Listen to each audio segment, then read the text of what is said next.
The SADC summit, extraordinary summit rather, came to a close last night after long talks on DRC crisis and elections in Botswana, Mauritius and Mozambique. But was the summit successful? Our correspondent Sharon Munjenjema reviews the summit for us. An armed attack against one shall be deemed a threat to regional peace and security. These words, derived from the SADC Pact of Defense and Security, were reiterated as the bloc's extraordinary summit came to a close in Harare on Wednesday. The agreement compels members to get involved every time a member state faces an external threat to its peace. In line with this commitment, SADC heads of state agreed to extend the tenure of its peace mission in the DRC. Although the situation in Eastern DRC is of deep concern, SADC remains fully seized with matters therefrom.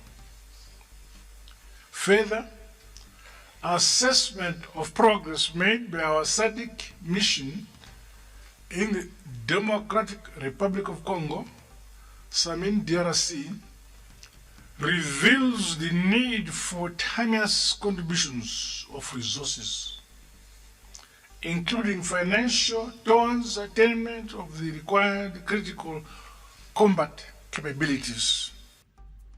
Zanzibar President Ali Hussein Mwinyi, who was representing Tanzanian SADC organ Troika on Defense and Security Chair, even called on member states not to hesitate to help the DRC in restoring peace in the country.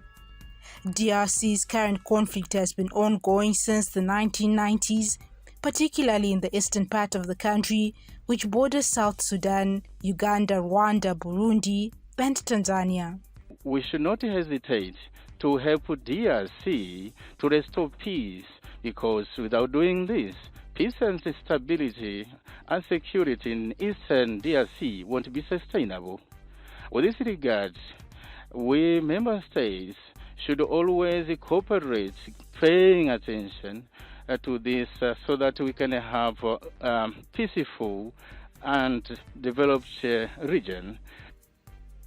Mozambique also faces a crisis of its own. It is manifesting in the form of post-election violence. Expectations were that SADC leaders would address Mozambique's crisis, which poses a regional threat. However, the SADC summit made no mention of the crisis. Summit commended the republics of Mozambique, Botswana, and Mauritius for successfully holding peaceful elections and congratulated the newly elected leaders, namely President Duma Gideon Boko of the Republic of Botswana and Honorable Dr. Navin Ramgoolam, the Prime Minister of Mauritius. Summit commended the republics of Botswana and Mauritius for the orderly and peaceful transfer of power following the elections held on 30th October 2024 and 10th November 2024, respectively. This has raised questions. Why is the SADC mum on the issue of the Mozambican crisis? Perhaps the silence is motivated by a pending constitutional court hearing in that country. We are now joined by Rangama Taire, the Zim Papers Group, a political editor, to discuss this further.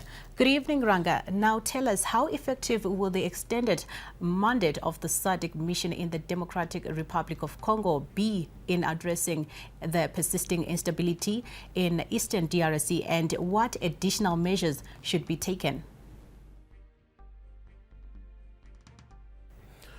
I think, judging from its history, because they've been there in the Congo, I think you can safely say that the extension of their mandate will be very effective in not just stabilization of the peace and security in the DRC, but also in ensuring that there is no, a lot of civilian casualties.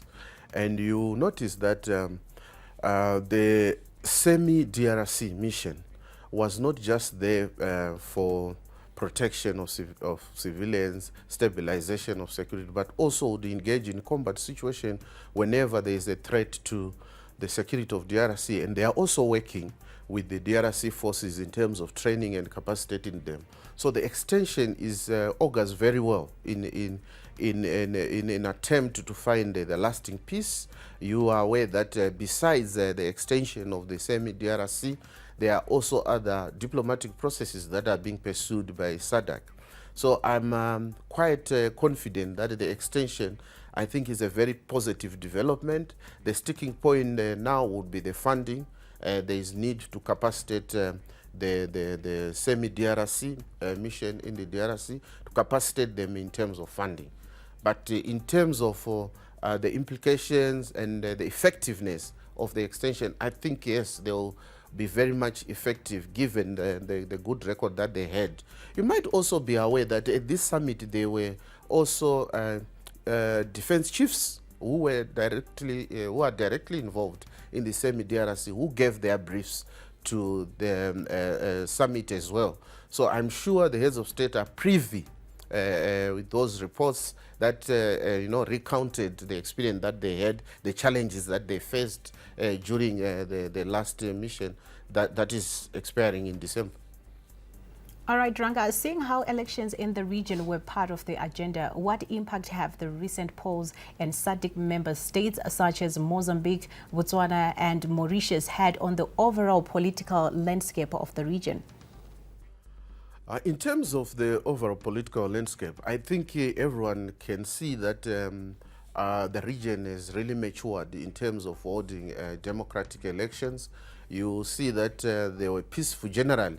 The voting process, the campaign process in Madagascar and Mauritius, in Mozambique and even in Botswana was very peaceful. And most of the SADC observer mission reports that came out from those elections actually said that the elections were conducted in accordance with the respective countries' electoral laws, and also in accordance with the SADC principles and guidelines governing the holding of democratic elections. So in terms of the political landscape, it reflects a maturing democracy in the region. It reflects an adherence to democratic process in the region.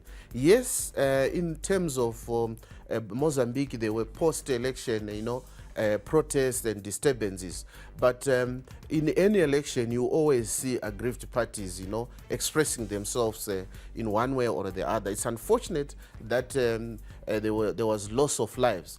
But overall speaking, the implication is that as a region, SADC is able to conduct its own politics in accordance with its respective, laws in their respective countries. Lastly, Ranga, before we let you go, what are the potential implications of the SADC summit resolutions on regional stability, economic development and cooperation among member states? We will take a leaf from what the President and also Chairman of SADC, His Excellency President Mnangagwa, said, that the maintenance of peace and security is the cornerstone of development. So the implication of the resolutions, particularly focusing on the DRC issue and the need to contribute resources to ensure that the semi-DRC is capacitated, augurs well in terms of what the overall mandate of the region is, which is economic integration and economic development. Currently, the region is pursuing the issue of industrialization. So the maintenance of peace is very paramount.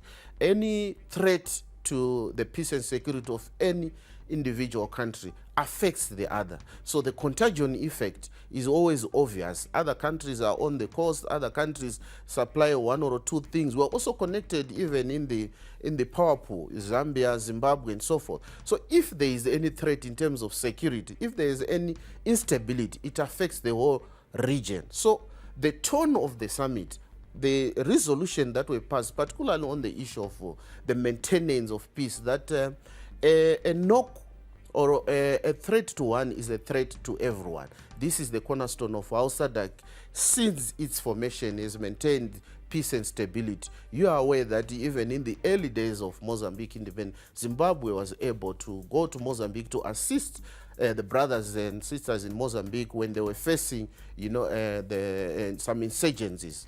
The same earlier on, you remember that Zimbabwe was also involved in the DRC conflict. So I think the message that came out from the SADC chairman that we need to ensure that there is peace and stability augurs very well for the region in terms of economic development. Konapo, ipapo, ba ZTN Prime, DSTV channel 294, the place to be.